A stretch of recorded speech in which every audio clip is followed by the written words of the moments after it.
Hello everyone, it's John from Brisbane. It's been a while since I've posted anything, and I guess this episode's a bit of an eclectic one, and I guess I must thank Dan and Lee for prodding me to do this one because they did a podcast, and I would certainly recommend that you probably go have a look at it. It's Lee and Dan, or Dan and Lee. Shows you how professional I am. I'll put the link down below anyway. It's certainly well and truly worth going and have a look at. I can already hear Dan's angry voice in the background. Yes, anyway. This is my production, so it's me who's doing all the talking here. But what am I talking about today? Who knows? I'm an old man. I ramble and talk about absolutely nothing, and nobody ever listens to me. So, hey, this is for my own therapeutic good. But today I'm going to ramble about publications and books and all sorts of things like that.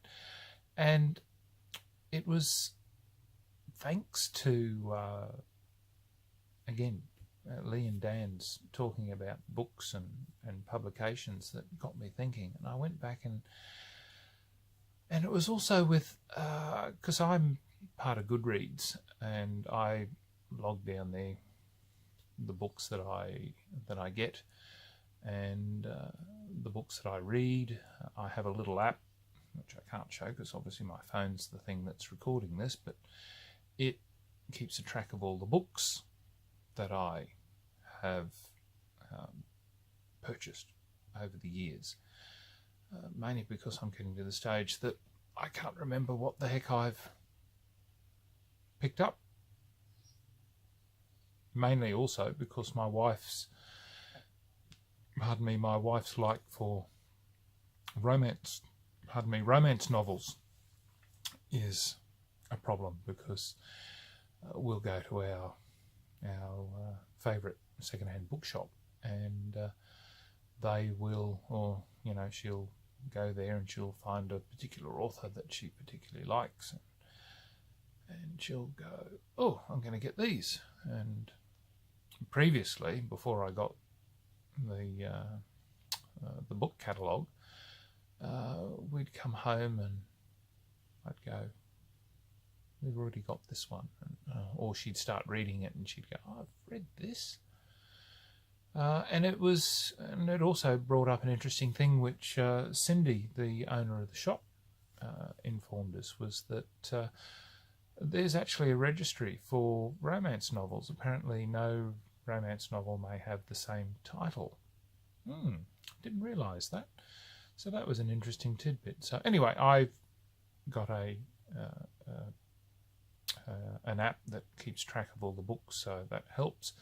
But going back to Goodreads, was that one of the authors that I follow, or he constantly posts, I don't agree with everything that he does because he tends to be far too political for my liking, even though his novels I do enjoy.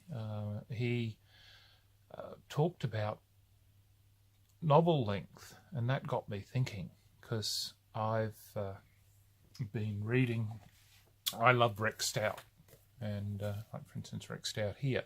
Now his novels and that are like about 189 pages. Now for me that's a day's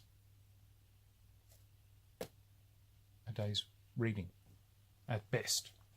I can knock that off in a day, or maybe an evening.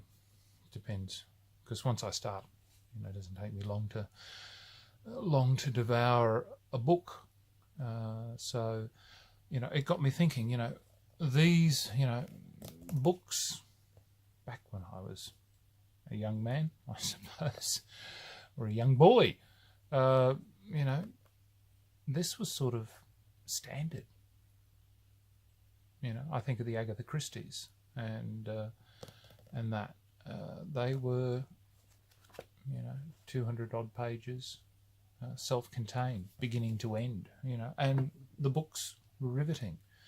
And now, like for instance, I'm also, I've gone back and I've started out of nostalgia. I don't know why, but decided I'll go have a read of this again. But this is like, volume 1 of 3, and it's 447 pages. Or, you can think of good old Game of Thrones fame, old George R. Martin and his epic books, and you're thinking, what do you prefer? Like, I like self-contained one-off novels. See, like Agatha Christie, like I love Poirot. I prefer Poirot over, can't remember the lady detective's name now, but, Poirot for me, brilliant.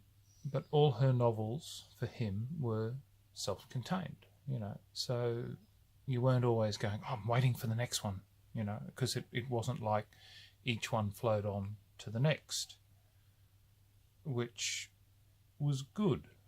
But so many others now, you're thinking, well,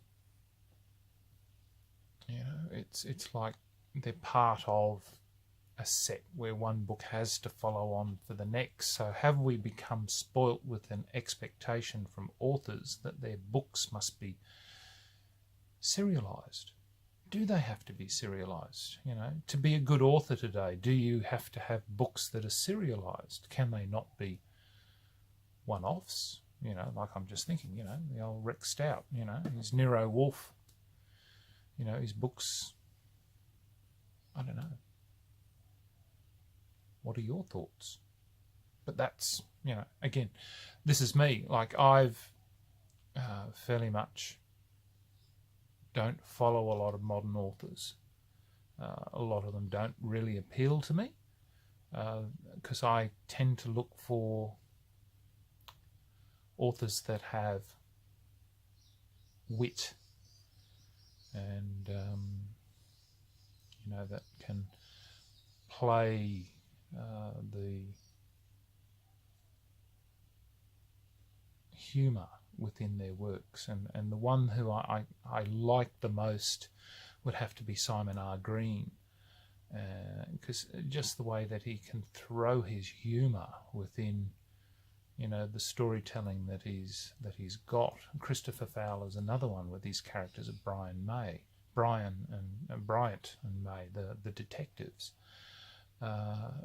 It's just, I need characters or storylines that, while they're engaging, I need that there needs to be a level of humour or less seriousness at times. Because to be quite honest, I'm just finding the world outside to be that unpleasant that I don't need the reality of the world to be seeping into my novels, to be quite honest. Which is why I've only been buying books these days that were printed from 1980 backwards, because a lot of them tend to be like, this thickness. That, and the fact that I'm generally paying only about $3.50 or $3 or less for a book. So for a pensioner, it's marvelous. I can pick up so many. But then in the same boat, I think Dan Hughes was saying, he said, "Oh, read a book, toss a book." Well, for me, that's heresy. You never. You just look behind me. I can't toss books. My collection's about 4,700 books. So for me, that's, you can't do that. You can't do that. It's so many memories are attached to so many of the books that I've got that but it's not just books, because I've also loved my comics, and like for instance here, well, I won't start with that one, but for instance, 2000 AD, number 1. Well loved. Certainly not going to be worth a lot of money because it's a little bit on the old side, but you know, it's but you know, again, it's from a day and an age, and which reflects me and the stories. Like, once again, I think I got up to probably, I think, the mid-80s, and mid-80s, maybe got to the 90s. It was certainly before my children were born, and the whole style of the direction that comics were going, I think it might have been when the Americans took over, 2000 AD, I'm not too sure, but the style of the stories and the gravitas and that, it was just, it wasn't, for me, my comic.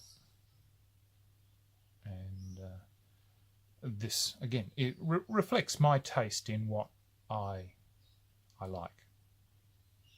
So, as you can probably tell, I'm an old-fashioned individual, and I like my stories to reflect, I guess, the morals and the standards that reflect the period in which I was raised. So consequently, the way that the stories started to develop, and some of the artwork I didn't particularly like either. So, but again, it was interesting. The original, you know, the original 2000 AD. You know, they're much loved. So there was that, and then what was the other one? Was oh, that's right, and then. Oh no, that wasn't the first one, or was it? Or have I shown you the wrong one? That was program 2 I showed you. That's the first issue. There we go, first issue, 2000 AD. I think I showed you the wrong one. But anyway, I think number 2 might have been the one that had the first, I think it was the first issue that had Judge Dredd. But, and then, of course, there was the other one that I had was Tornado, but out here in Australia, 30 cents. Back in, I think that was 1979, that one, and 1977 for 2000 AD. Not sure how late we would have got them, because everything came by boat out here to Australia, so we would have, I don't know, we would have got them maybe 3 months. 3 months later, I'm not too sure what the times were, but that was my thoughts anyway. So, yeah, books, love them, can't part with them. I'll die with them. What the hell my children will do with them? They're probably going, Dad, you're sitting on a gold mine. And who knows, maybe I am. Who knows, probably by the time they get to them, they'll probably open up half a dozen of the boxes that are here and find that the cockroaches and silverfish have made a wonderful meal of everything. Because sadly, my house is as a pensioner, I can't maintain. I sadly can't maintain my house. This is the problem. Yes, as a pensioner, yeah, things, you just can't, may own my home, but can't maintain it. But that's the curse these days of, yeah. But anyway, that's my issues.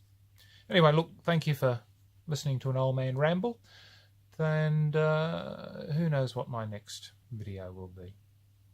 So, till next time, signing off, the Honourable John.